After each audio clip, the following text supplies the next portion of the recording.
Hello mayong gabi mga ka-YouTube. So karon nai-repack mi sa mga gamay nga negosyo. Mga mga banana chips. So tawa pa 3 minutes. So nag-repack mi mga ka-YouTube kay ugma amo ning deliver. Tatay cheese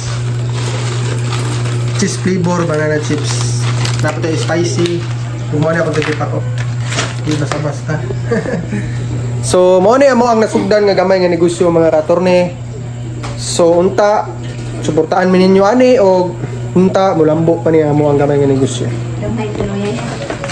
So ganiha mi na humay luto ni ani mga katorne kay nagabinan gyud mi kay dugay man jud kay sa tuon sa. Buntaw po iluto. Kailangan pag inuman sa pakrispihon taman. So kaganihan halina na mi og mga 12 pila 13. mga nahalina na may ganihang buntag o 13 pieces kapin. So dako-dako na siyang tabang kun nga nahalin-halinan mi. So ugma amo na po ning i-post o i-deliver na po namo. So mo ni ang kamo ang balutonon pa. So kato repack na Bakit na kong likod?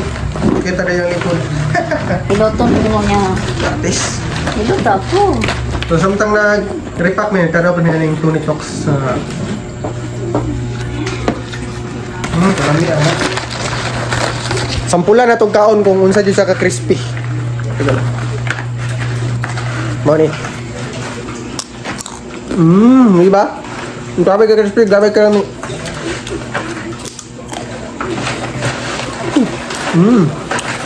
Suabe. Unta og ba kaluyan may mahurot ni kaya ni sa mga 15 kabalot siguro yung mga parang buhat ano ka rin. Puro sobra ba? So mo to mga katorne, amo gini ipadayon ni gamay nga negosyo among nasugdan kay nasugdan naman. So unda suportahan mi ninyo.